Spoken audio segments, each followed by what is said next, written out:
Hello दोस्तों, स्वागत है एक बार फिर से हमारी साइंस क्लासेस में। उम्मीद है आप लोग स्वस्थ होंगे। हम लोगों ने पिछली वीडियो में एक्सरसाइज 7.3 के सारे क्वेश्चंस कंप्लीट कर लिए थे। अब लास्ट एक्सरसाइज आपकी बचती है 7.4 जो आपकी एनसीईआरटी में मेंशन है। उसके साथ साथ एक 7.5 जो है एक्सरसाइज वो ऑप्शनल है, तो उसको मैं करवा दूंगा। ऐसा नहीं कि नहीं करवाऊंगा, लेकिन आप जब सारे कॉन्सेप्ट क्लियर हो जाएंगे तो आप खुद भी उनको ट्राई करिएगा। नहीं होंगे तो डिस्क्रिप्शन बॉक्स में इंस्टाग्राम की आईडी है, उस पर आप क्वेश्चन पूछिएगा, उसका सोल्यूशन आपको प्रोवाइड कर दिया जाएगा। तो आज हम बात करेंगे 7.4 एक्सरसाइज रिलेटेड उसके कॉन्सेप्ट। तो कॉन्सेप्ट यहाँ पे क्या है, उसका गिवन क्या कर रखा है, देखो यहाँ पे हमने एक हेडलाइन मेंशन की है, इनइक्वालिटीज ऑफ ट्रायंगल। मतलब इनइक्वालिटीज मतलब क्या क्या चीजें अनइक्वल हमें दिख सकती हैं। सपोज यदि हम सिंपली बात करें तो एक हमारे पास लाइन सेगमेंट ए और बी है। सिमिलरली इसी के बिलो पार्ट में हमने एक लाइन सेगमेंट और ड्रॉ कर लिया पी एंड क्यू। ये हमारे पास दो लाइन सेगमेंट है। तो यहाँ पे आप इजीली बता सकते हो, क्योंकि यहाँ पे ए बी जो लाइन सेगमेंट है वो छोटा दिख रहा है और पी क्यू लाइन सेगमेंट क्या है, ये बड़ा। तो यहाँ पे इसका लिखने का पैटर्न क्या हो जाएगा, ए बी जो लाइन सेगमेंट है वो क्या हो जाएगा, लेस देन किससे हो जाएगा, लाइन सेगमेंट पी क्यू के। इस कंडीशंस में तो यहाँ पे क्या हो गई, ये इनइक्वालिटीज हो गई, क्योंकि दो अनइक्वल साइड्स हैं और उनमें क्या प्रूविंग करनी थी, मतलब कंपेयर ही करना होता है। सिमिलरली ये तो हो गई लाइन सेगमेंट की बात। अब सपोज हमारे पास दो ट्रायंगल एंगल पहले लेते हैं। जैसे ये हमारे पास एक एंगल ए बी और सी, जो सपोज यहाँ पे एंगल 65 क्रिएट कर रहा है। सिमिलरली एक और हमारे पास एंगल क्रिएट किया गया है पी क्यू आर, और यहाँ पे एंगल सब्स्टिट्यूट कर रहा है 50 डिग्री। तो अब इजीली यहाँ से आप ये भी कह सकते हो कि एंगल में क्या इनइक्वालिटीज दिख रही हैं। यहाँ पे कितना है 65 और यहाँ पे कितना है 50। तो that means angle A B C is greater than किससे हो जाएगा, एंगल पी क्यू आर से। तो यहाँ पे आप क्या, यहाँ पे आपने देखा लाइन में कैसे जो है इनइक्वालिटीज दिखी। सिमिलरली यहाँ पे आपको एंगल में इनइक्वालिटीज दिख गई।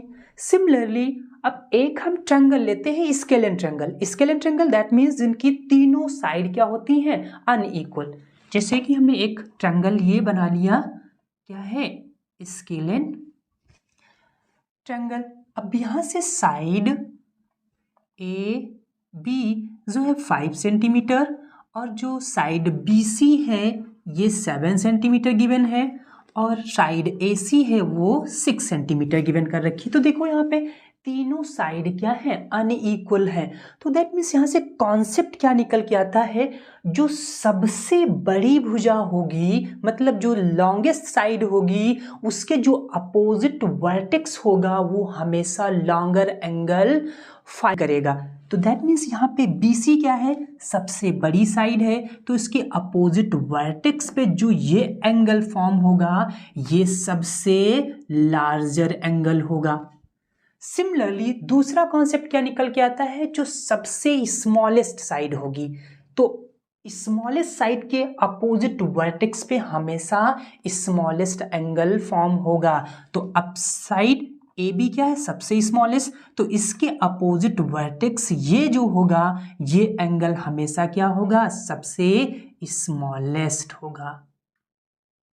कंपैरिजन हमेशा दो ही चीजों में, मतलब बड़ी और छोटी में ही किया जाता है, ये आप ध्यान में रखिएगा, ठीक है। तो ये कॉन्सेप्ट है कुल मिलाकर के, और इन्हीं कॉन्सेप्ट को मिला करके आपकी जो है कुछ थ्योरम बनाई गई है, जो एक्सरसाइज 7.4 में मेंशन की गई हैं। थ्योरम 7.6, थ्योरम 7.7 और थ्योरम 7.8। तो आइए एक एक थ्योरम को हम अच्छे से समझते हैं कि उनमें क्या क्या गिवन कर रखा है। थ्योरम 7.6 की गिवन कर रखा है, if two side of a triangle are unequal thus angle opposite to the longer side is larger। तो यहाँ पे आपको बताना क्या है, सपोज एक ट्रायंगल है उसमें जो दो अनइक्वल साइड है तो उन पे जो लार्जर साइड होगी उसके अपोजिट वर्टेक्स पे हमेशा लार्जर एंगल फाइंड होगा और जो स्मॉलेस्ट साइड होगी उसकी अपोजिट वर्टेक्स पे स्मॉलेस्ट एंगल फाउंड होगा। तो आइए कैसे इस एक्टिविटीज को हम करेंगे। तो सपोज हमारे पास एक लाइन सेगमेंट हमने ड्रॉ कर लिया ए और बी, ये एक लाइन सेगमेंट है। सिमिलरली एक लाइन सेगमेंट हमने बी और सी ड्रॉ कर लिया। अब यहां से ये जो सी पॉइंट है इसको हमने बेस मान करके एक आर्क लगा ली। अब आर्क क्या करती है, ये सपोज हमने आर्क लगाई तो अब आर्क से, क्योंकि यहां से ये क्या हो जाएगा, ये सेंटर पॉइंट ए हो जाएगा, तो अब आर्क लगाई है तो अब यहाँ पे क्या होगी, ये इसका सेंटर हो जाएगा तो इसका ये circumference. That means the distance between centre to circumference हमेशा क्या होती, रेडियाई, और रेडियाई हमेशा इक्वल होती है। तो ये क्या होगी, यहाँ से ये हमारे पास एक लेंथ मिल गई साइड सी ए। अब यहां से एक एंगल ये फॉर्म होगा। सिमिलरली अब हमें क्या करना, बेस हमने सेंटर तो फिक्स कर दिया है, अब सेंटर से हमने एक पॉइंट और मेजर कर लिया, ये सपोज हमने पॉइंट मान लिया ई है। सिमिलरली सेंटर को अभी भी फिक्स रखा है, एक हमने पॉइंट यहां से और ड्रॉ कर लिया, ये सपोज हमने पॉइंट डी मान लिया। तो अब ये देखिए ये क्या सरकमफेरेंस पे बनना है और सरकमफेरेंस से क्या होगी, ये रेडियाई, मतलब ये तो लेंथ इसकी सेम रहेगी। अब ध्यान से देखो यहां पे क्या था, ये दोनों साइड अनइक्वल थी, ये साइड क्या हमेशा इक्वल एंगल क्रिएट करती जा रही है साइड। अब ये जो एंगल होगा तो अभी तो क्या है, ये एंगल इक्वल बन रहे थे, लेकिन जैसे ही हमने साइड ए ई ड्रॉ किया तो ये जो एंगल ए होगा अब ये क्या होने लगेगा, बढ़ने लगेगा। क्योंकि यहां से ये जो अभी तक क्या साइड थी सेम एज इट इज थी, लेकिन अब साइड अब क्या मेजर करोगे, अब यहां से आप ये वाली साइड मेजर करोगे। तो देखिए एंगल बढ़ रहा है तो साइड बढ़ रही है। सिमिलरली अब यहां से भी इसको मिला लीजिए, ये देखिए, तो फिर से अब एंगल बढ़ गया तो क्या हो जाएगी, साइड भी बढ़ जाएगी। तो इस कंडीशन में अब यहां पे जो एंगल ए बन रहा था तो फर्स्ट कंडीशन में कैसा होगा, एंगल आपके पास बी ए सी था, अब ये एंगल क्या हो जाएगा, लेस देन हो जाएगा, किससे, तो कहेंगे कि एंगल बी ए ई से, एंगल बी ए ई से। सिमिलरली जो नेक्स्ट एंगल फॉर्म हो रहा है बी ए डी, तो ये ग्रेटर देन हो जाएगा इस वाले एंगल से, तो that means angle this is greater than angle B A D. ये कॉन्सेप्ट बन जाएगा और यही इसने बताया है कि यदि साइड लार्जर हुई तो अपोजिट वर्टेक्स पे फॉर्म होने वाला एंगल भी बड़ा होगा, यदि साइड स्मॉलेस्ट हुई तो एंगल जो फॉर्म होगा वो हमेशा क्या होगा, स्मॉलर होगा। तो ये कुछ एक्टिविटीज आपके बुक में भी मेंशन की गई है, आप अच्छे से उसको देखिएगा। बस आप फर्दर इसको ड्रॉ करते रहिए, ये आर्क थोड़ा और बढ़ा दीजिए तो यहाँ से इसकी डिस्टेंस ऐसे बढ़ती चली जाएगी, ये वाली डिस्टेंस बढ़ती चली जाएगी, तो दैट मीन्स यहाँ जो सेंटर पे एंगल फॉर्म होगा ये भी क्या होता चला जाएगा, बढ़ता चला जाएगा। अब बात करते हैं अगली थ्योरम 7.7 की। गिवन कर रखा है in any triangle the side opposite to the longer angle is longer.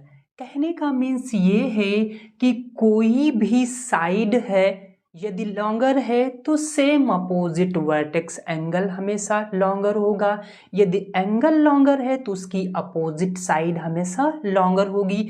ये क्यों होती है वही आपको इस थ्योरम में प्रूव करके बताना है। तो सपोज हम एक ट्रायंगल ले लेते हैं, ये हमारे पास ट्रायंगल ए बी सी है। अब यहां से हमारे पास line segment A B, B C और सी ए, ये तीन लाइन सेगमेंट मिलते हैं। तो यदि हम इन लाइन सेगमेंट के पेयर बनाते हैं तो कितने पेयर बनेंगे, एक तो पेयर बनेगा A B plus B C, दूसरा पेयर क्या बनेगा बी सी प्लस सी ए, और तीसरा पेयर क्या बनेगा, सी ए प्लस ए बी। ये आपके पास कितने, 3 पेयर बनेंगे इस ट्रायंगल से। अब इन पेयर को मिला करके हमने जब बेसिक ट्रायंगल प्रॉपर्टी पढ़ी थी तो किसी भी ट्रायंगल का फॉर्मेशन करने के बाद उसका जब मेजरमेंट किया जाता है तो क्या आता है कि दो साइड का सम हमेशा ग्रेटर देन होता है थर्ड साइड के। तो वही सेम कॉन्सेप्ट यहाँ पे लगाना है। तो दैट मीन्स यहाँ पे यदि हम पहले दो साइड का सम करें, side A B plus B C, तो ये ऑलवेज ग्रेटर देन किससे होगी, साइड सी ए से।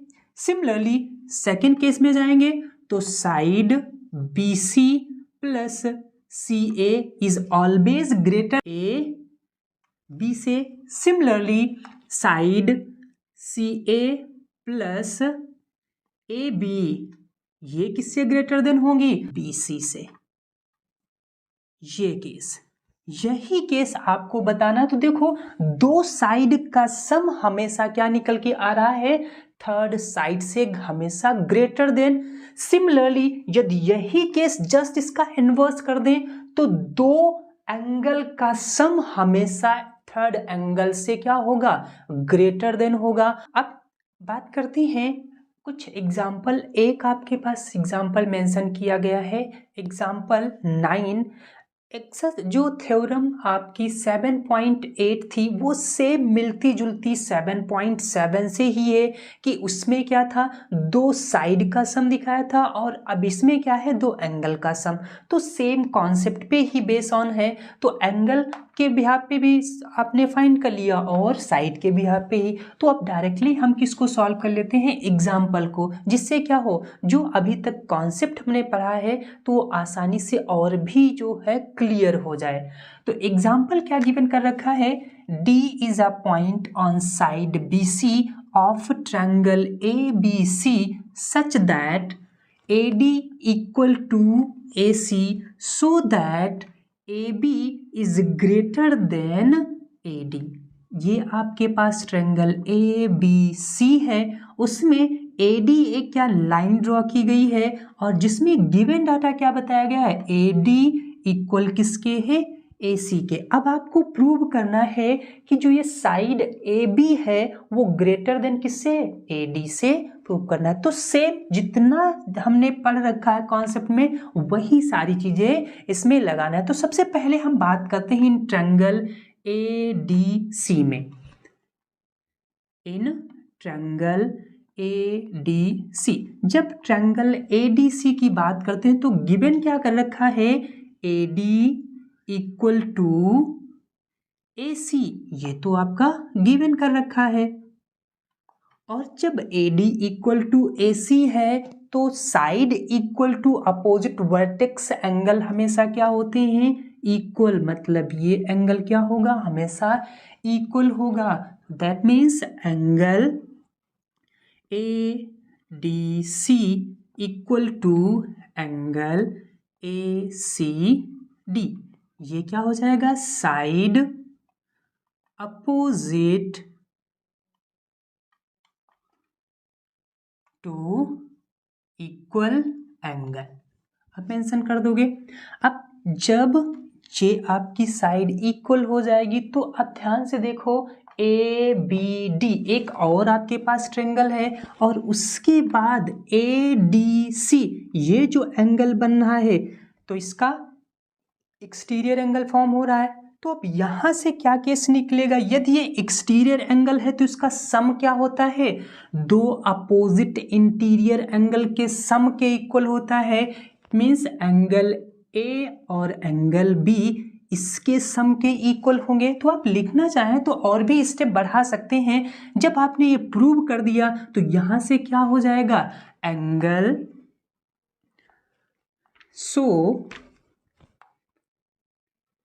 एंगल